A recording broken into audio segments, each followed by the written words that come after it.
Bienvenidos a Somos Oscar, ¿sí? Somos de la Comisión de Jóvenes de la Acción Católica. Nos está acompañando acá nuestro responsable Iván y el padre Diego Olivera. Padre, ¿cómo andamos? Iván, ¿cómo andamos? Muy bien, muy bien. Saludos para todos los que nos están escuchando en este momento a través de este podcast. Una gran alegría poder acompañarlos en esta oportunidad. Hola, muchas gracias por la invitación en este podcast Somos Misión y en un tema tan interesante que nos encuentra hoy, ¿no? Y bueno, entonces a disfrutarlo y a rumiar todo lo que nos va a contar el padre. Padre, hacer una breve introducción sobre tu persona, dónde estás. Bueno, mi nombre es Diego Olivera, yo tengo 36 años, soy sacerdote en la diócesis de La Rioja.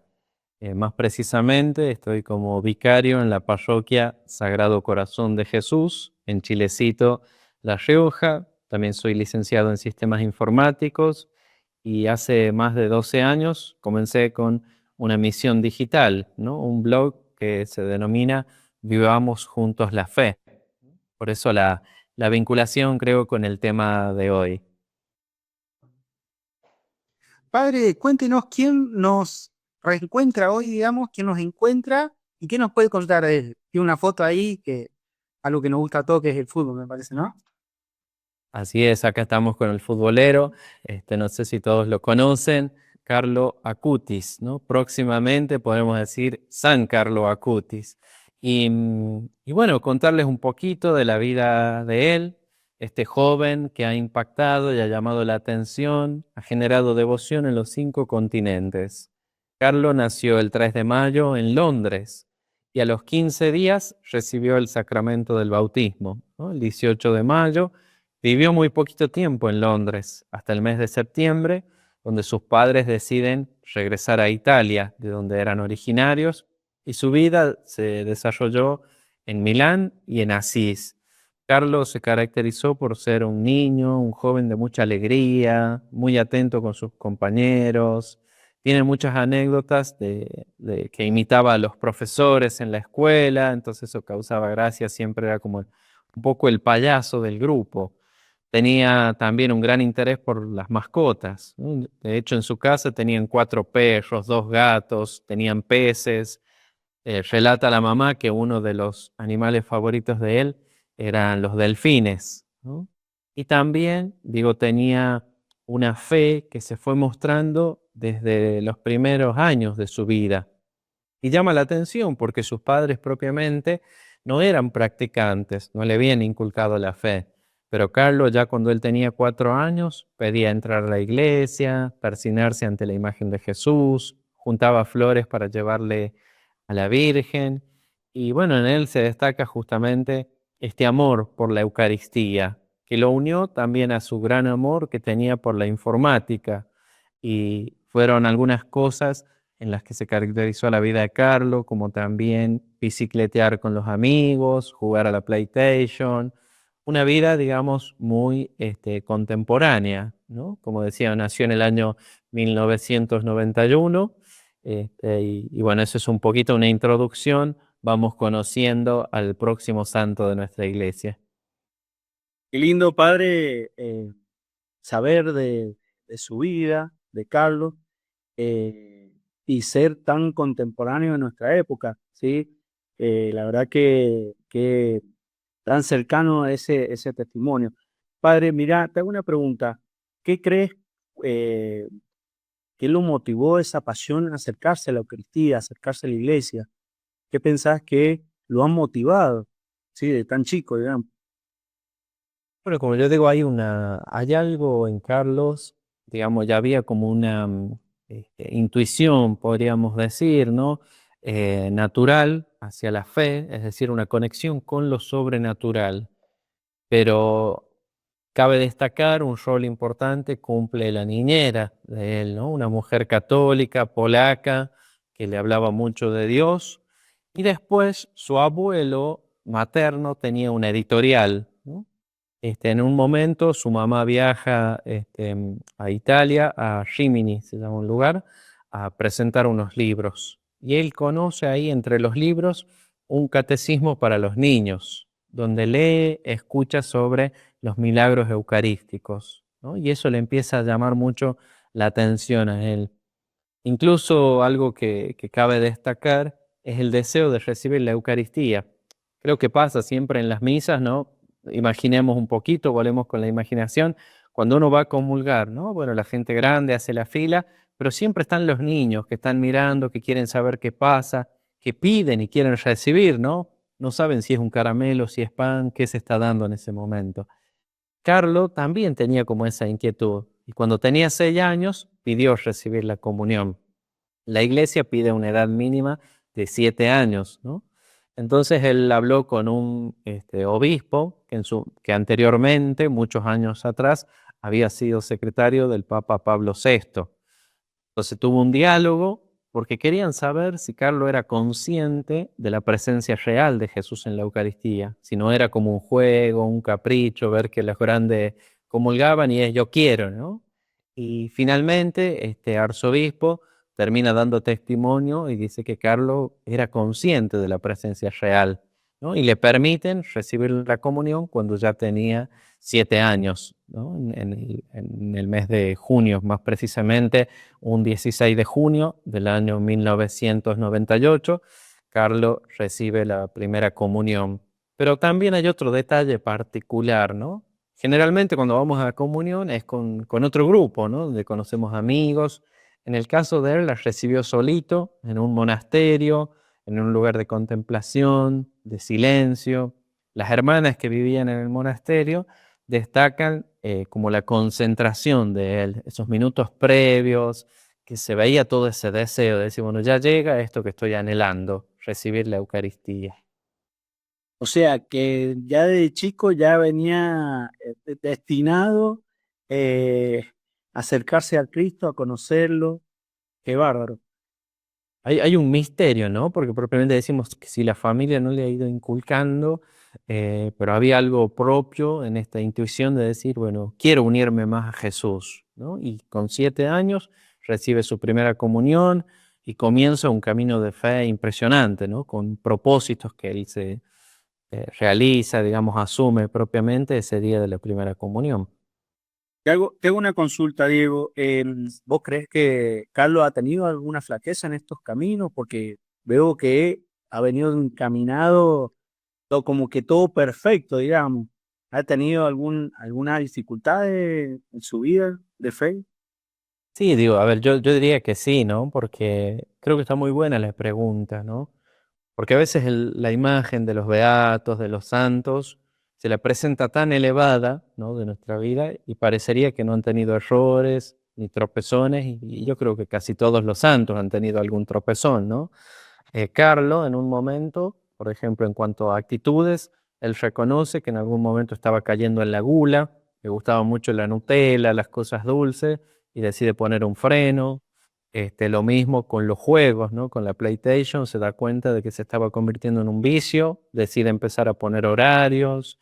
em, Esto que a veces generaba, digamos, como la burla de algunos profesores, ¿no? Un compañero dice que especialmente la profe de francés parece que le hacía sufrir a la profe de francés y él después fue cambiando también ese comportamiento.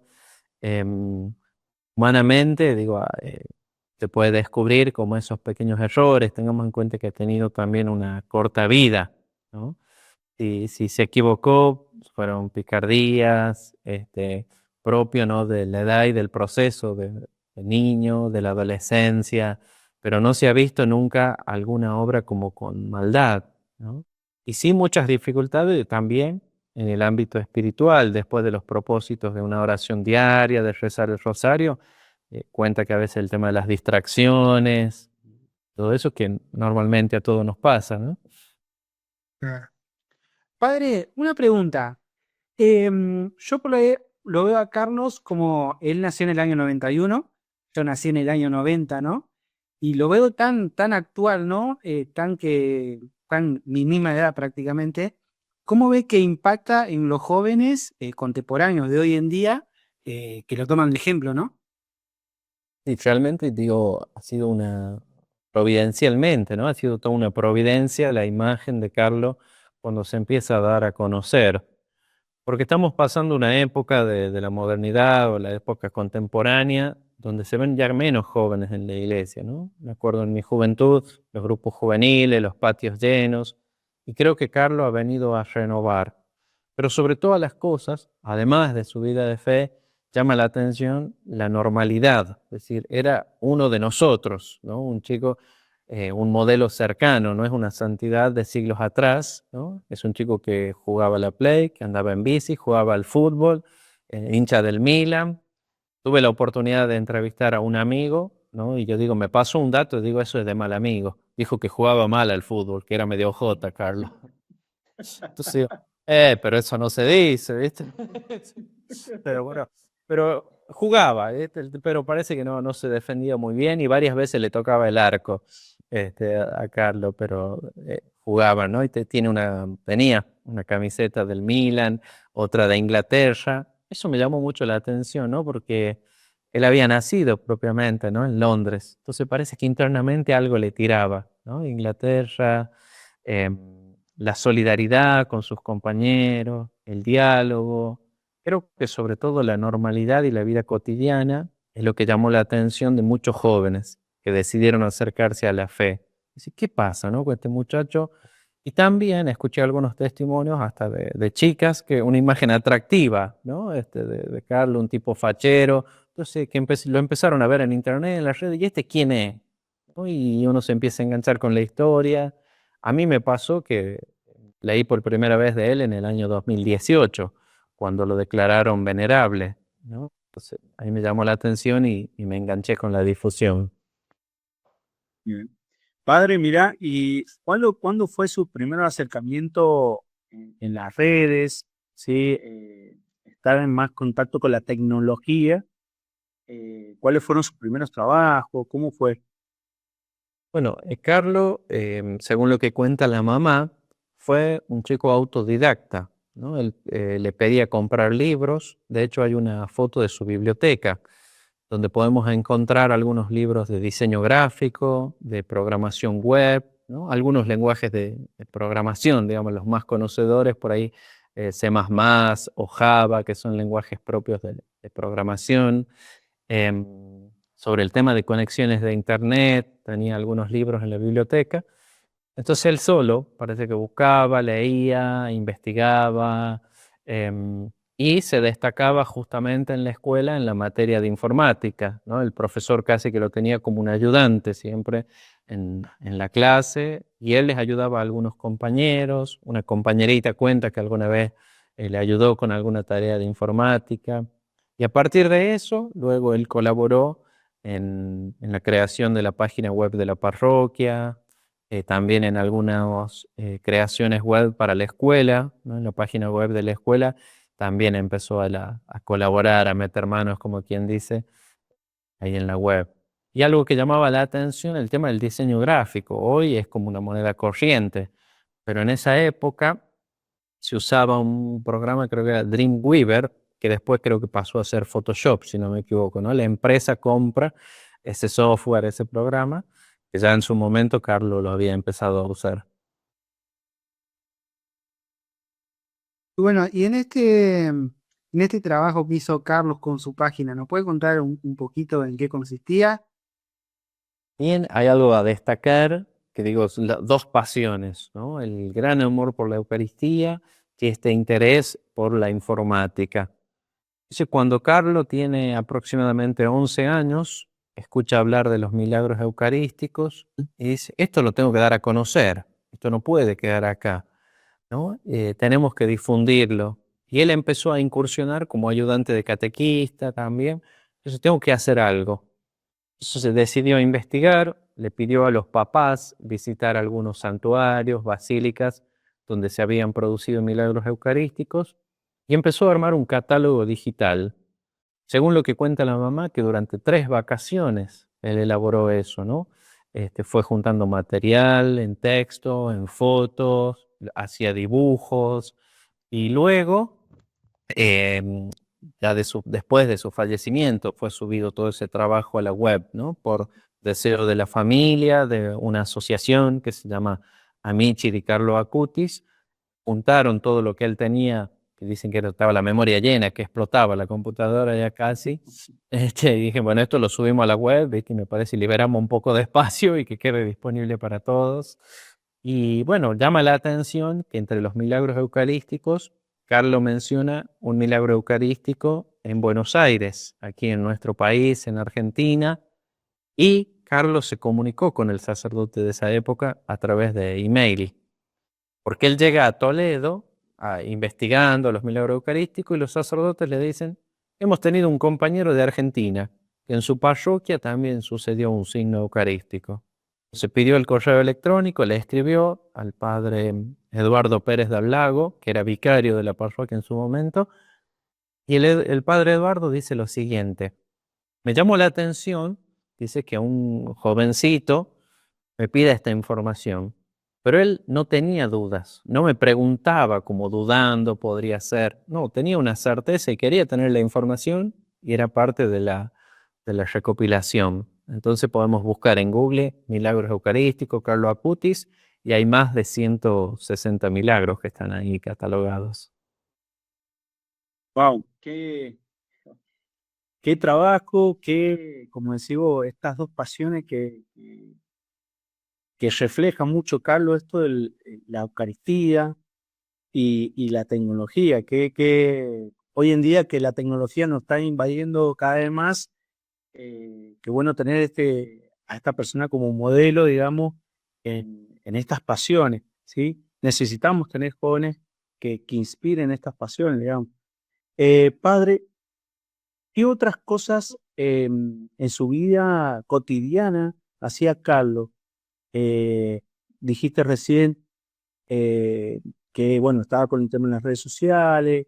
Qué otras cosas referidas a la iglesia, servicio, hacía en su vida cotidiana? Bueno, Carlos, él tenía una propuesta de tratar de tener la misa diaria, a lo cual le sumaba también un momentito de adoración eucarística antes o después de la misa. Y hay un testimonio de eso, porque llamaba la atención, lo veían así un niño frente al sagrario. Entonces una persona le pregunta, ¿no? Dice, bueno, ¿y qué le decís tanto a Jesús que venís todos los días, ¿no? O sea, ¿cómo es tu oración? Y Carlos le responde, yo no hablo mucho. Tan solo apoyo mi cabeza en el pecho de Jesús, como lo hizo Juan en la última cena. Entonces nos da una gran enseñanza, es decir, ¿qué es justamente la adoración eucarística, el encuentro con Jesús Eucaristía? Es descansar, reposar en el pecho del Maestro, unir nuestro oído al corazón de Jesús, ¿no? Para poder conocer su voluntad. Y de hecho, para Carlos, la gran imagen o el discípulo, más allá de la redundancia, amado o destacado, era Juan.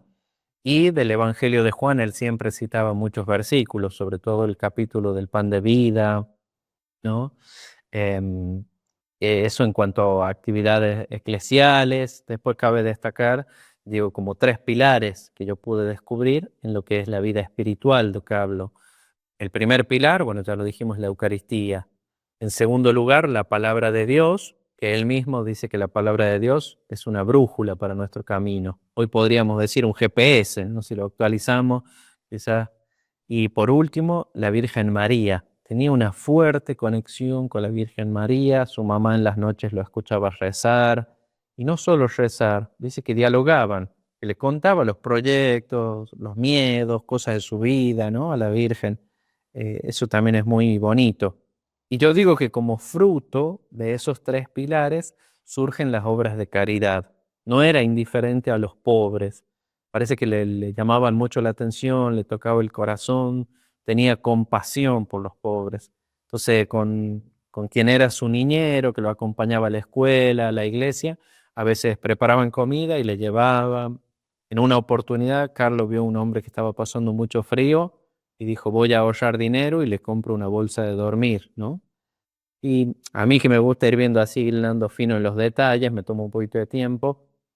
Este hombre al que él le regaló la bolsa de dormir, que después da testimonio, se llama Emanuel, ¿no? Si vamos a la Biblia, Emanuel, Dios con nosotros, ¿no? Carlos pudo descubrir en los pobres a Jesús, a ese Dios con nosotros, ¿no? Qué lindo esto. Y yo creo que esto lo dice incluso el Papa Francisco después de su beatificación. Yo siempre lo pienso esto, padre, ¿no? Qué fascinado que sea algo tan, a mí me llama mucho la atención, ¿no? Que sea algo tan actual, ¿no? Y esta catequesis que nos está haciendo usted también sobre Carlos. Y también relaciono, ¿no? Que usted dijo que trabajaba en informática, o licenciado en informática, si no me equivoco.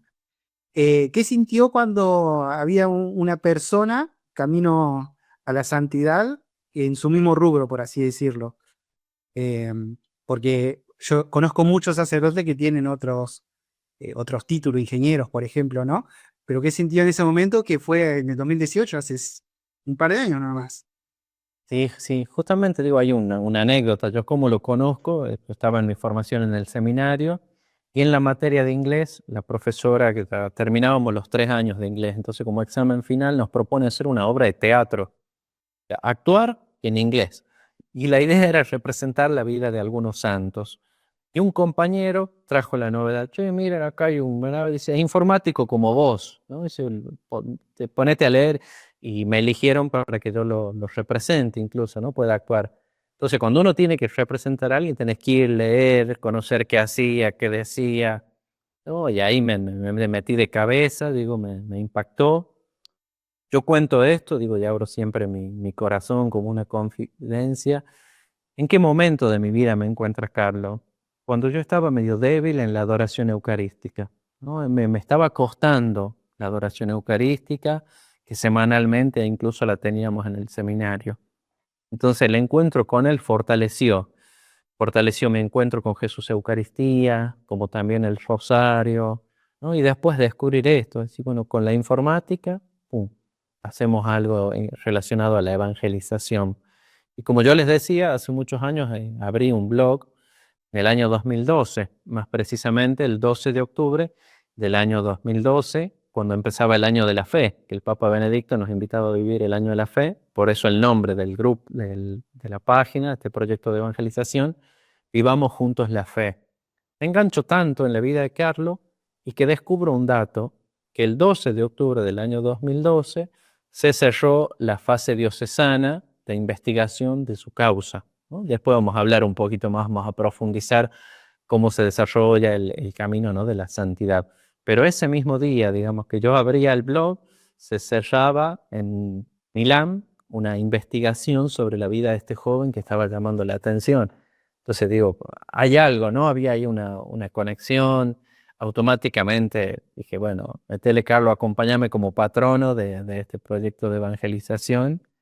Y otra cosa, digo, que yo me imaginaba, no sé si ustedes se acuerdan, una Copa Intercontinental, Boca-Milan, ¿no? Yo soy hincha de Boca. 2003 y 2007. Ahí está, vamos a la primera, 2003. O sea, Carlos seguramente estuvo viendo ese partido y nosotros también. Yo como hincha de Boca, y él como hincha del Milan. Este pobre se quedó con las ganas ahí, Carlos, de festejar. Pero me imaginaba, ¿no? Que estábamos viendo el mismo partido, ¿no? Ahí esa conexión también. Qué impresionante, ¿no? Y repito, me llama la atención lo actual, ¿no? Y en esto de las redes sociales de hoy en día, que de mucha información, porque nos sobrepasa la información hoy en día, ¿no? Que a tal punto que tenemos que tener cuidado qué leemos y qué no leemos y cómo lo interpretamos, ¿no? ¿Cómo podemos trabajar nosotros en las redes sociales? Bien, sobre todo yo creo que primero esto de la fuerte vinculación con Dios, ¿no? Esto que hacía Carlos, poner el oído en el corazón de Jesús para descubrir cuál es el mensaje, ¿no? que hoy tenemos que anunciar.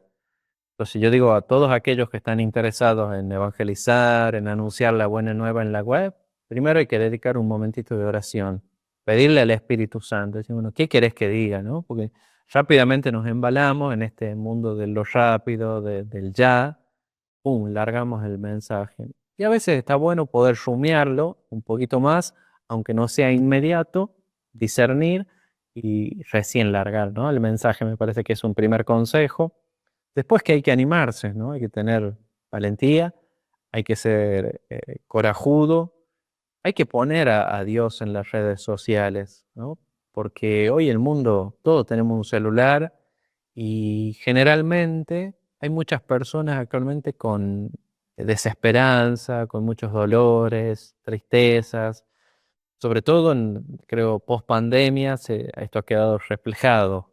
Hay toda una búsqueda, incluso dicen los especialistas, cuáles han sido las búsquedas después de la pandemia, tienen que ver con la espiritualidad, con la trascendencia, con conectarse con uno mismo. Entonces, tenemos que aprovechar, ¿no? Y ahí, bueno, la gente está buscando, hay un deseo de Dios, un deseo de conexión con lo trascendente.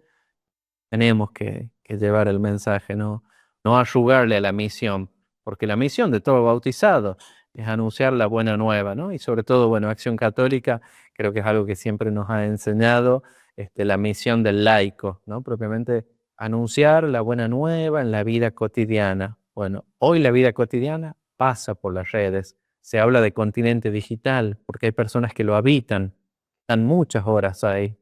Entonces vamos a anunciar la buena nueva en la web. Muy bien, padre. Mira, hace ratito habías comentado que cuando iniciaste tu blog de Vivamos Juntos la Fe, había cerrado su periodo de canonización. Eh, ¿Nos puedes contar esto? ¿Cómo es ese proceso? ¿Cuánto es el tiempo de demora? Eh, brevemente, digamos. Sí, generalmente lo primero que sucede es lo que se le llama fama de santidad, ¿no? Cuando una persona muere, alrededor, quienes lo han conocido, dicen, acá hay algo de Dios. Él nos transmitía a Dios, ¿no? De hecho, eso sucedió con Carlos. Cuando él murió, el templo donde se hizo la misa con cuerpo presente estaba lleno, ¿no? Y llama la atención de mucha gente pobre.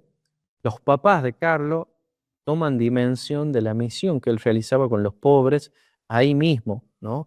Ante esa situación de dolor, de la muerte de un hijo que acababa de fallecer con 15 años, descubrían toda esa misión que él había realizado con mucha gente pobre.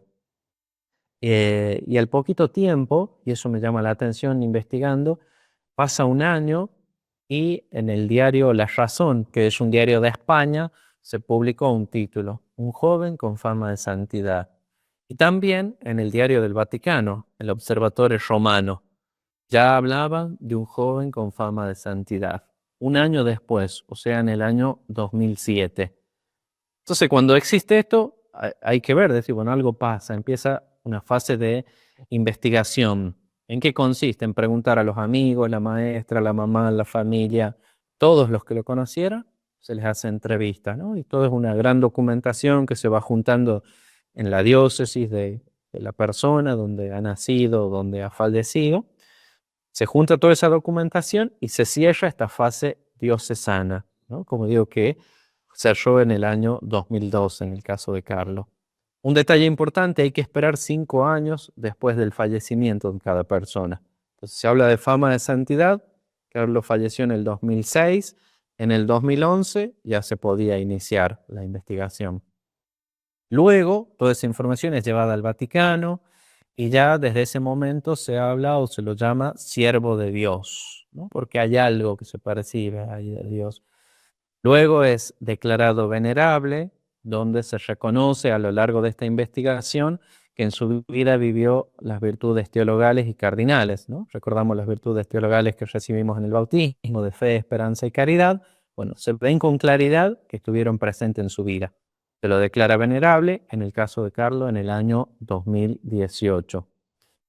Y luego empieza toda la devoción propiamente, la oración, pedir su intercesión, pedir un milagro, que los milagros siempre los hace Dios, pero por intercesión de algún beato, de algún santo, y ahí se da el pasito para la beatificación, ¿no? Hay alguien que dice, bueno, tuve una enfermedad, le recé a tal o cual persona y se hace una nueva investigación que se necesita de documentación médica.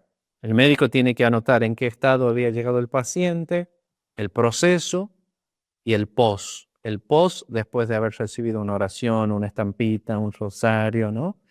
Se envía nuevamente al Vaticano. Y aquí hay un dato interesante. La comisión que evalúa eso es una comisión interdisciplinaria, donde hay médicos, sacerdotes, teólogos, pero también hay médicos ateos o de otros credos, para que sea algo más objetivo. En un momento, esa junta médica dice, bueno, no hay explicación lógica, racional, hay algo más. Pasa a la comisión teológica, que es la que finalmente aprueba y dice, bueno, sí, hay un milagro por intercesión de esta persona, y el Papa firma un decreto, ¿no? Y en el caso de Carlo, fue beatificado el 10 de octubre del año 2020. Y para ser canonizado, como lo vamos a vivir este 27 de abril de 2025, se requiere también la intercesión de otro milagro. Entonces se reconocen, hay muchos milagros más, pero se han estudiado y se han seleccionado dos, uno para la beatificación y otro para la canonización.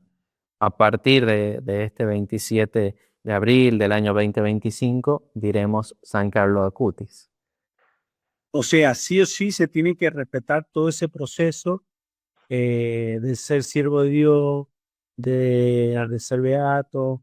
Bien, sí o sí se tiene que respetar eso. Por más que antes de ser siervo de Dios haya realizado un milagro, lo mismo tiene que respetar todo ese proceso, digamos. Sí, se respeta ese proceso, se toma en cuenta, de hecho, todos los milagros, y para la canonización, es decir, para que lo podamos llamar santo, tiene que ser un milagro que suceda después de la beatificación. Entonces, el milagro que hoy se está reconociendo justamente sucedió después, en este periodo entre 2020 y 2024, ¿no? Son los años, es decir, para poder reconocerlo. Anteriormente puede haber otros, digo, no se niega la gracia de Dios, pero para que sea nombrado santo propiamente, tiene que suceder después de la fecha de beatificación. Justo de que fue nombrado beato, ahora que va a ser en este 27 de abril, santo, es un periodo corto. Normalmente siempre es un periodo de bastantes años de espera, de análisis, como de estudio. Son muy pocos los santos que realizan todos estos procesos rápidos, le podemos decir. Sí, sí, la verdad que sí, eso llama la atención. Yo no me acuerdo si en el caso de Juan Pablo II, me acuerdo, hubo algún papa que tuvo un proceso también medianamente rápido, no sé si tan rápido como en este caso, pero sí, sí es lo llamativo, pero tiene que ver, creo yo, con la fuerte devoción que ha despertado. Si uno busca información en internet, encontrás devoto de Carlo Acutis en el Líbano, donde hay una parroquia, una capilla de adoración eucarística. ¿Y por qué destaco el Líbano? Porque es una sociedad perseguida, son los católicos perseguidos en el Líbano. Podés encontrar también en países orientales, ¿no? La devoción a Carlos Acutis, como por ejemplo en Filipinas hay una fuerte devoción por Carlos, obviamente en Europa, en África, en Egipto, también en Egipto hay una estatua de Carlos Acutis en un hospital de niños de enfermedades terminales, ¿no? La mayoría de los niños con algún cáncer, alguna enfermedad compleja. Bueno, ahí existe una imagen que ha sido bendecida por el Papa Francisco. Y América Latina. Y algo que se dio en relación a las redes, que lo venimos hablando y conversando, generalmente cuando aparecen las páginas web de los santos, aparecen las páginas por idioma, ¿no? Tenemos en inglés, francés, italiano. En el caso de Carlos, si uno busca en Facebook, te aparecen páginas o grupos por países. Entonces tenés Ecuador, Colombia, Perú, Brasil, Argentina. Digo, cada país ha armado como su fanpage, De hecho, existe una asociación a nivel Latinoamérica también, donde están todos los administradores de estas redes, unidos con la gente que está en Italia. Ha sido muy fuerte, ¿no? Entonces yo digo que Carlo, incluso después de su muerte, siguió en la red. Yo digo que él es su propio community manager, ¿no? No necesita marketing. Y lo podemos verificar, uno pone una foto, algo de Carlos, y está la viralización, la cantidad de reacciones, me gusta, like. Eso me llama la atención, ¿no? He notado, padre, que hace poco he visto acá en Argentina que, por ejemplo, en Mendoza van a hacer una iglesia destinada eh, para Carlo Acuti, ¿sí? Como homenaje y todo, como una temática también de la vida de él, esto que va a ser una iglesia moderna, decía, va a ser una de las iglesias más modernas eh, que va a haber en la Argentina, referido a un homenaje a Carlo Acuti, digamos. Y nos conocemos, bueno, que las parroquias siempre llevan el patronazgo, ¿no? En honor a algún santo. En este caso va a ser San Carlo Acutis, ahí en Mendoza. En Argentina hay una fuerte devoción y de hecho hay una fuerte presencia, porque yo te diría casi todo el país, porque hay creo que más de 20 reliquias de primer grado en Argentina, distintas diócesis y arquidiócesis, ¿no? Lo tiene Mendoza, San Juan, San Luis, La Rioja, La Plata, en Buenos Aires hay varias también, e incluso en el sur. Ha sido impresionante cómo ha llegado a nuestro país. Ujú. Padre, no quiero perder la oportunidad de hacerme una pregunta, a mí entender muy interesante, ¿no?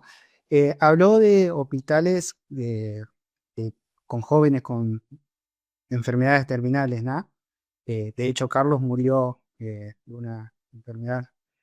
Em, y queda muy en las redes sociales ese video donde anuncia su muerte, ¿no?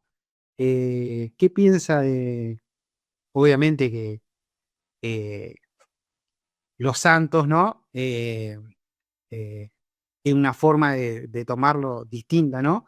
Pero esa gente que por ahí no está conociendo a Carlos y se pregunta cómo tomó cómo cree, ¿no? Que tomó esa noticia, digamos.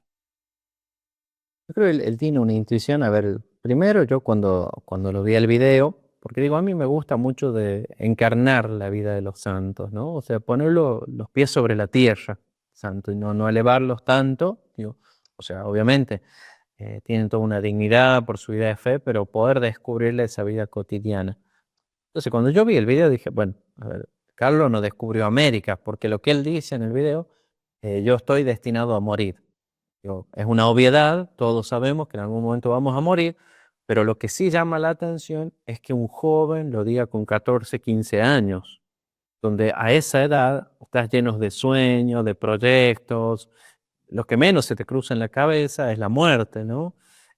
Uno la ve como muy alejada, la muerte de los jóvenes, y nos duele mucho la muerte de niños y jóvenes, ¿no? Precisamente.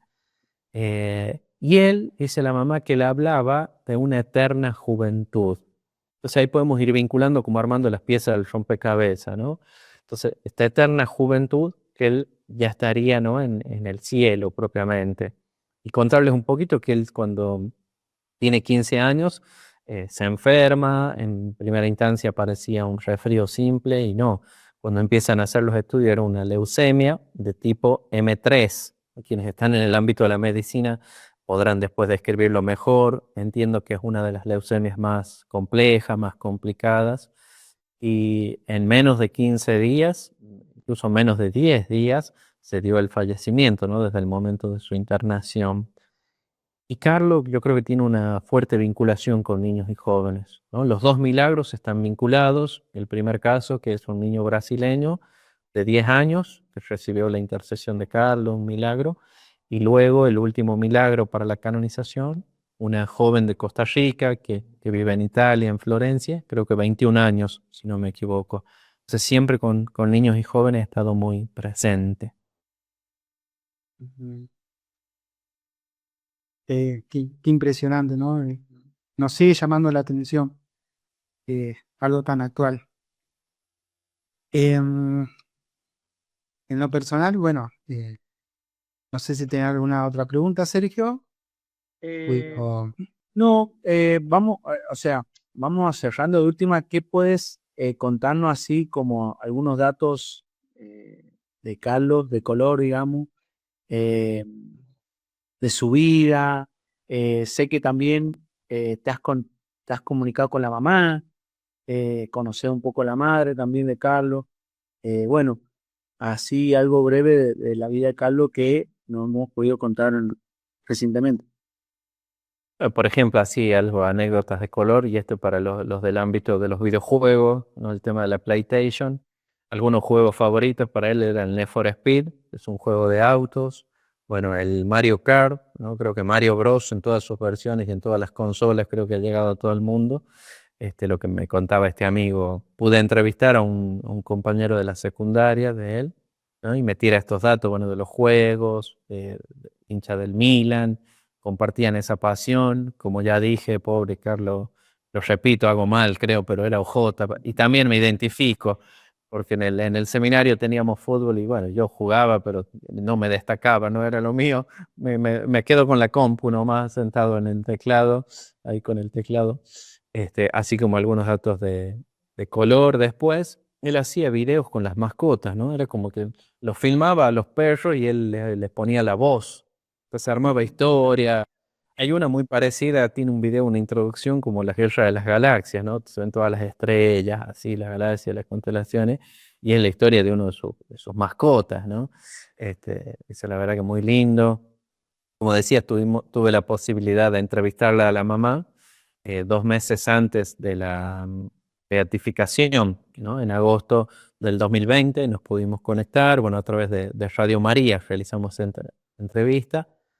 Y la calidez, realmente, yo digo, como un hijo ha ido transformando la vida de su propia madre, ¿no? Ella también, cuando el hijo le preguntaba cosas de fe y no tenía respuesta, una amiga le dice, bueno, mira, va a tener que estudiar, anda a preguntarle a un cura.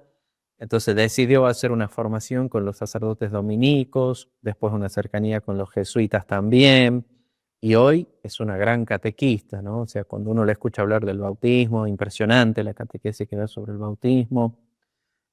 Incluso ella dice sobre el cumpleaños, que ella hoy celebra la muerte de Carlos como el cumpleaños, porque es el inicio a la vida eterna.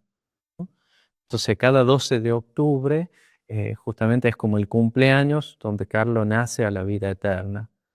Y después, la verdad, la calidez, ¿no? Porque después que grabamos la entrevista, dice, bueno, podemos quedar unos minutitos más, y fueron como 20 minutos más de diálogo, donde ella nos animaba a seguir adelante con la misión de evangelizar a la web, de difundir la vida de los santos. Eh, Creo que te digo, tenemos para hablar 2 horas de Carlos, que no sé si por ahí Sí. hay preguntas, algo que ha tocado el corazón, digo, un tema que a mí me apasiona, y bueno, tengo ese compromiso ya hace varios años de difundir su vida. Son estos santos, como el Papa dice, incentivan estos santos de zapatilla y jean. O sea, Carlos ha sido uno más, como nosotros, que podría ser un amigo, un primo, que mira, y le gusta Mario, a mí me encanta Mario, Mario Bro, que le gustan las cosas que a uno le ha gustado, que le gusta también, que haya jugado juegos que nosotros cuando éramos adolescentes jugábamos, o sea, qué loco tener, la verdad, un beato, en este caso próximamente un santo, que haya transitado nuestra vida cotidiana como la estamos haciendo nosotros, con estos gustos. Seguramente le gustaba el dulce de leche, a mí me gusta mucho el dulce de leche, A la pero Nutella para ellos es de comer. la Nutella, bueno, pero qué loco. O sea, Carlos ha venido a entablar un mensaje de que él llevó su vida cotidiana, no hizo cosas tan extraordinarias, sino pequeños gestos como acabo de decir hace ratito, con pequeñas actitudes, teniendo gustos, teniendo juegos, teniendo amistades, pasiones que le gusta desarrollarla para acercarlo para dar a conocer a Dios, como has dicho recién. La verdad que un gran ejemplo para seguir, ¿ah? Y algo que cabe destacar, ¿no? En los últimos minutos de su vida,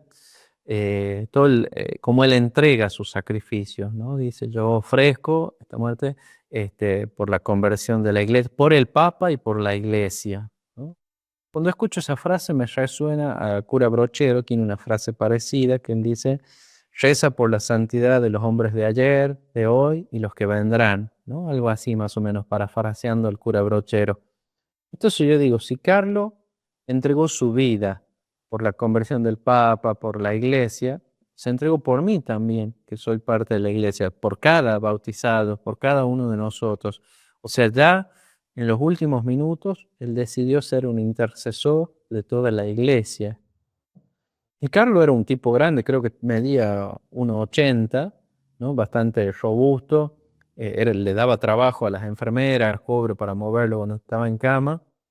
Y a él le preguntaban si sufría dolores, y él decía, no, yo estoy bien, tranquilo. Dice, la despertamos a tu mamá, no, dejen que duerma, yo estoy tranquilo, ¿no?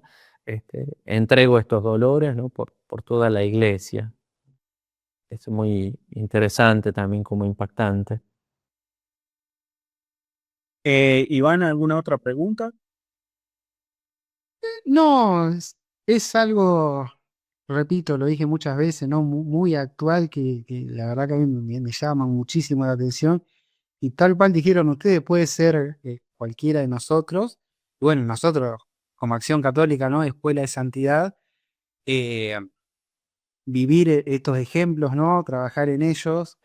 Me quedé pensando mucho en el partido allá del 2003. Sí, dije, si yo me levanté a las 7 de la mañana ya para ver el partido y fuimos a finales, que sí, qué loco, que alguien está por ser santo, vive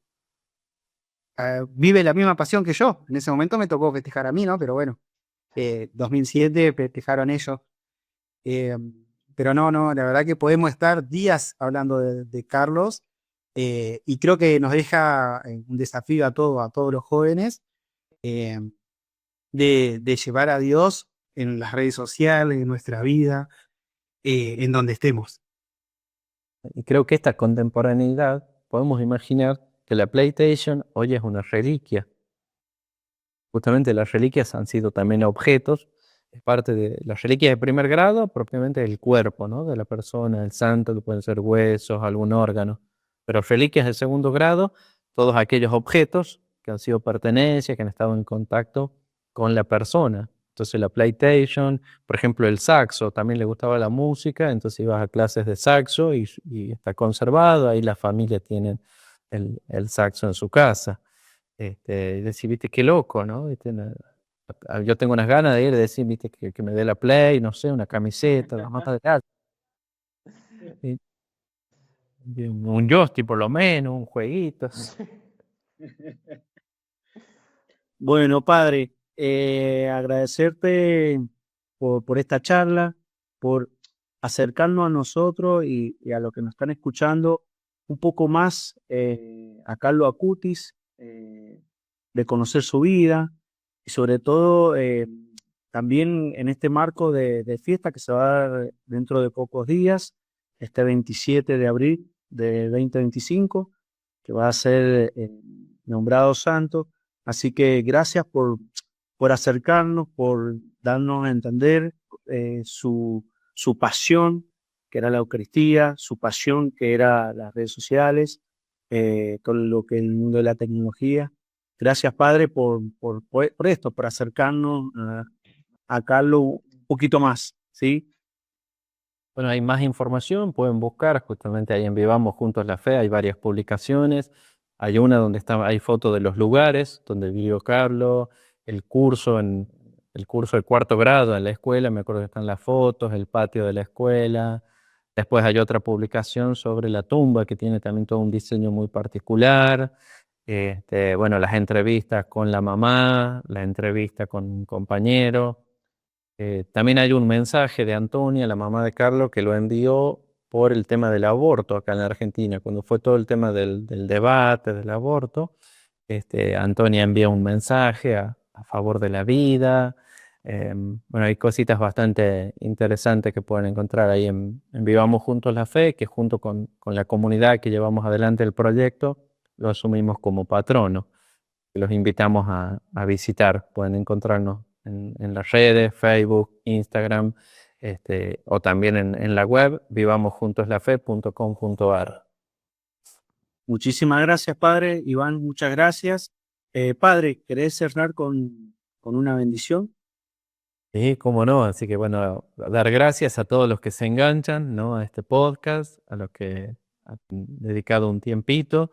Y pedimos para todos ustedes, los que hacen posible este podcast, para quienes los van a escuchar en algún momento, que Dios los bendiga por intercesión del Santo Carlo Acutis, en el nombre del Padre, del Hijo y del Espíritu Santo. Amén. Muchas gracias y nos vemos. Saludos para todos.